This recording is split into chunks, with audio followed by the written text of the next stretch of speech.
Hey, what's up everyone? Voskadop, this is Valoramous. In today's DJ tutorial, I want to discuss why if you are an intermediate or an advanced DJ, you should learn to DJ with older songs that were recorded in the analog era or with tape, but prior to the digital era. So the digital era of music recording began in 1989 or 1991, depending on how you look at it. 1989 was the release of Sound Tools, which was the predecessor to 1991's Pro Tools, which is the first modern digital audio workstation. And since that moment, since the 90s, but really into the 2000s, music became digitized to where producers were producing music through a computer.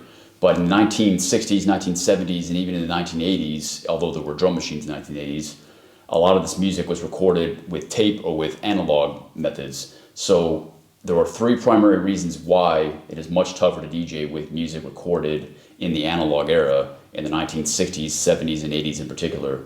And those reasons are different tempos in terms of how the song was recorded, a different structure in terms of the drums, and then also a lack of clean mastered versions, which can be confusing to DJs when a DJ cannot visually see the waveforms in terms of where the one beat falls and where the drums are, and that these drums line up with the grid and with the mathematical structure of your record box or Serato or Tractor DJ software program.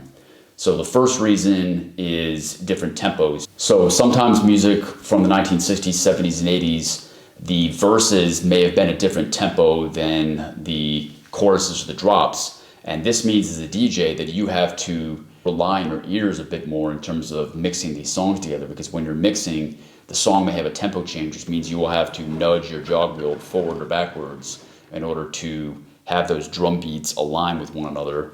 And while the songs back then definitely had a mathematical structure in terms of 4 bars and 8 bars and 16 bars, etc., those bars do not adequately align, because there's been plenty of times where I've tried to even create loops, say 16-beat or 8-beat loops with older music, and mathematically those loops are not adequate because it throws myself as a listener off. Because when I input an 8-beat loop, the groove, the timing is off, and the drums do not match up perfectly. Whereas in the digital era, those drums would definitely match up perfectly, and it's all mathematical and very easy.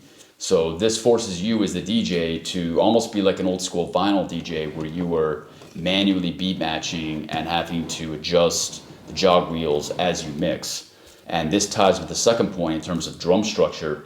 This meant that the drums will not perfectly align if you are, for say, as the DJ, inputting an 8-beat or a 16-beat loop. The timing, the groove may be off with that loop, because your ears will be expecting the drum beat to hit here at the end of the loop, but instead it almost cuts out too late or cuts in too soon, if that makes sense. And as the DJ, this forces you to rely more on your ears, because the BPMs do not necessarily match cleanly, and the drums are not evenly spaced like it would be if it's recorded in a digital program. So those two reasons definitely tie together.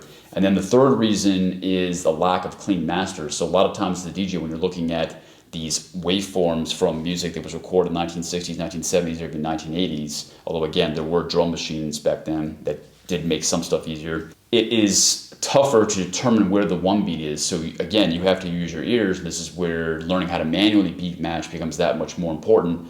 But the sausage or the waveform is generally not as thick, because the mastering ability back then was not as great as it is now.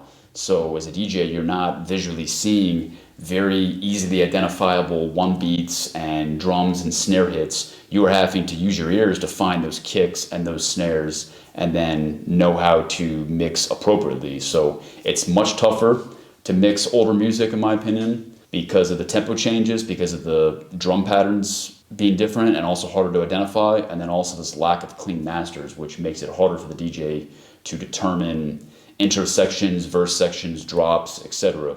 But if you are an intermediate or advanced DJ, I really recommend that you practice with this older music, because it will improve your manual beat matching skills, because that is definitely a staple of learning how to DJ, because you cannot always rely on your equipment, because what happens if the sync button goes down, or the track does not adequately read its tempo appropriately, and then you have to use your ears anyway?